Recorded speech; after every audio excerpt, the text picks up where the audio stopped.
Well, it's fair, but I want to pose a third, at least a variant of that, Sure. which is, so what I think once you see these terrible choices here, then you're quite right, Constantine, that you're going to want to take your losses now, because you might be able to recover your presidency. If you wait, then you're in Lyndon Johnson, where it's unrecoverable. Your presidency is just gone. You're a lame duck with 2 years to go.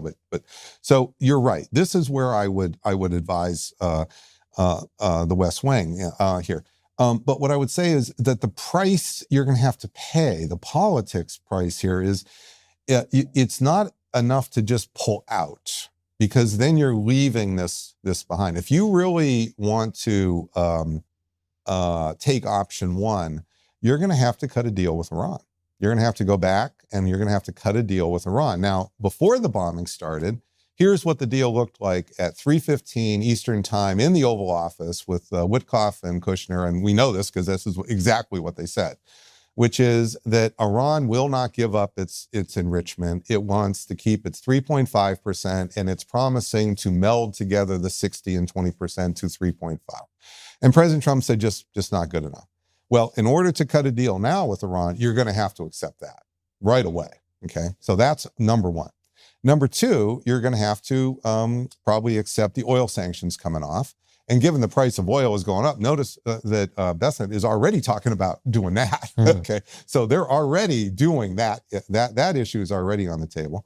But number three, there's a very good chance that you're going to have Iran will not reopen the straits here on a consensual basis. Will not reopen the straits unless there's pressure put on Israel, because Israel is that bombing card. Israel has been, remember, the 12-day war wasn't started by the United States bombing Fordow. That happened in the middle. It was started by Israel. This war, the tactical intelligence for killing the supreme leader and the bombs that killed the supreme leader were Israeli. So we need to understand that I don't think we're in a situation anymore where you're going to get a deal here without pressure on Israel. To do what? I think the most likely thing, just to be very specific, is that Trump would have to force Israel to sign the non-proliferation treaty. Right now, what Israel wants is Iran to have no nuclear weapons and to have all this on-site inspection. Well, Israel has all these nuclear weapons and no on-site inspection because it's not part of the non-proliferation treaty. So I think that what is likely going to be the thing that will be discussed will be that Trump will force Israel to sign the NPT, which means tit for tat on-site inspection. If there's on-site inspection in Fordow, there's on-site inspection in some of the nuclear sites in Israel. So think about that. So Israel would have to give up its nuclear weapons. No. It would have to say, so just keep in mind, we are a signatory of the non-proliferation treaty, and we still have nuclear weapons.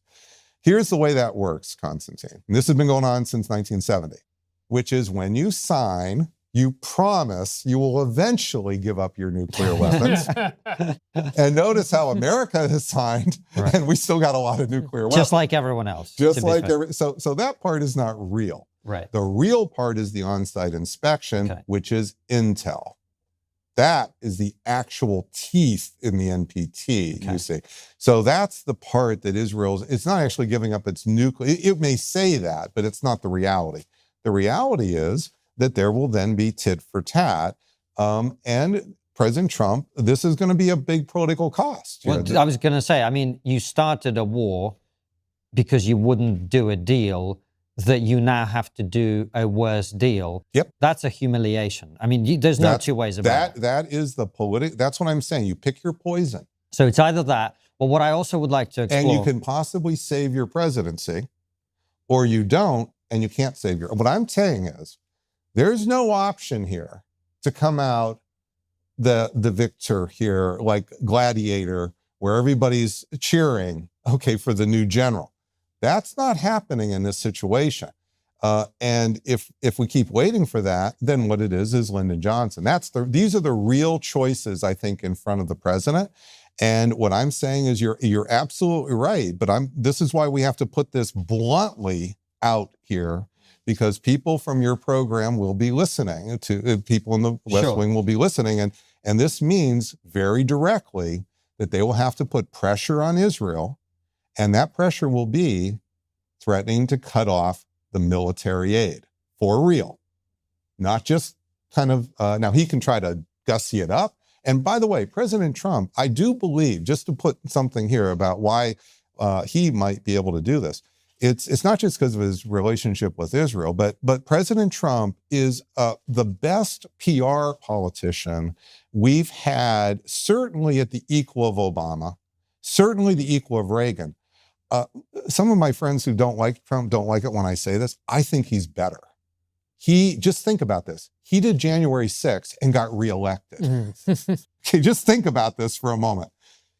We have not seen, I think, this level of understanding the media and he understands the media better than the media understands the media here. So if there's somebody who can recover his presidency, even with all these liabilities, I believe it is President Trump. He can sell this deal as an actual victory to at least his base. And enough time will pass. He'll find other things. We have time. He has time to recover. You take this down where we're still talking about this, not just talking, but fighting this war in July. That's gone. See, that's space. He needs space for the PR. This PR is not something he can ginny up overnight.